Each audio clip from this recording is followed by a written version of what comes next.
Patiently sitting behind the studio has been Kylea Tink, an independent MP. We've got a few issues to ask you about, but this has been something bubbling away in the federal sphere as well. Where do you sit on whether there's, whatever you want to call it, assistance that should be sent in, offered, insisted upon by the federal government? What do you think?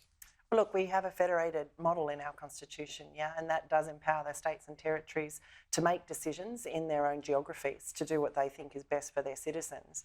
Having said that, I mean, I think that there are resources at the federal level that, if required, would be, I have no doubt, be made available to the Northern Territory government to assist it. But it should be up to them to ask? Is that what you're saying? Well, I think we have to rely on that under a federated model. You know, if we want to undo a federated model, that's an entirely different conversation. Powers are a bit greyer in territory versus state. Yeah, they are. But I think if you actually step back from this, one of the most powerful things I just heard the Police Commissioner say is this is a really complex situation. You know, this is not about just sending in more force. I grew up in a small rural town that had a high percentage of First Nations people, and it's really important. There's something wrong at the moment in our country, so trying to find a way to understand what's really going on in Alice Springs and then provide the support that that community needs to become the beautiful place that we all know it is. I think that should be our priority. I might ask before I kick it off my colleagues, just on tax as well, stage 3 tax cuts, the changes on that. I mean, broadly speaking, the independent teal movement, if you like, were supportive of the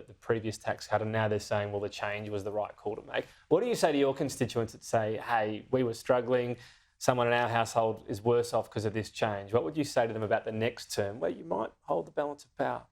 Look, I think if we deal with the here and now, the truth is I certainly spent a lot of time talking to my community about how I voted when it came to those stage 3 tax cuts. And when I stood up and spoke about them, the point I made very consistently is that the way the government went about that reform, I think, was pretty lousy, really. You know, we went from a situation where one week we're being reassured that they would proceed in the shape they were, and then seemingly overnight they were changed. And you're right, there are definitely people in my electorate who are now worse off. I spoke to one single mum who actually, you know, she earns a really good salary. She's not saying she doesn't, but she is a single mum living in a really expensive electorate. And she was relying on that tax break. She'd factored it in, right? You'd done your budget. Yeah, I did. Yeah, she'd done her budget. She'd factored it in. Now, I guess what I also know about my community, though, is that it is a very compassionate community. And on balance, the vast majority in North Sydney, nearly 70%, came back saying they were happy to see that reform. So as the representative for that community, that's how I chose to cast my vote. Speaking of your community, the AEC could abolish North Sydney as part of a redistribution. How do you feel about that, and why should North Sydney remain? Look, I think as far as federal seats go, North Sydney's been punching well above its weight for a really long time. It was one of the original federal seats, and I think we've seen treasurers come from there. We've seen leaders, and I'm not implying that I'm a treasurer or a leader, but what I know about North Sydney is it's a highly engaged electorate. You know, these are people who care about our democracy, are prepared to fight for it and prepared to turn up. I think it'd be a real shame if North Sydney disappeared. But at the same token, this isn't about me. And, you know, I think that's maybe the difference of doing politics independently. I'm not in here for a career. I'm not looking to be the treasurer. I'm looking to make sure the people I represent have their voices heard in this chamber. So if the AEC makes the decision that it's the North Sydney seat that needs to be rolled into other seats, I will do my best to help my community adjust to that, and then I'll support those members that go on to represent those new seats. You won't run? It will depend on how it falls. You know, I certainly think Zali Steggall is doing an awesome job in Warringah. If a large portion of North Sydney goes into Warringah, I wouldn't see it as appropriate for me to run against Zali.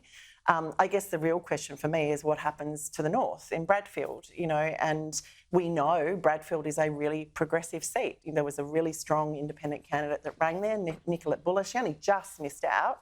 It's perhaps, I think it was the only Liberal seat in the nation that voted yes in the referendum recently. So there would be an argument for me that if my seat goes north, then it would make sense for me to run again. And certainly if North Sydney stays, I'm running again, because I think, you know, the North Sydney community is really enjoying this experience of being able to speak to their member listen, and then know that member's coming straight into the office with the Education Minister or straight into the office with the Prime Minister and saying, this is what my community wants to know, or this is what they want to see you do. And then that's going straight back out to them on the ground.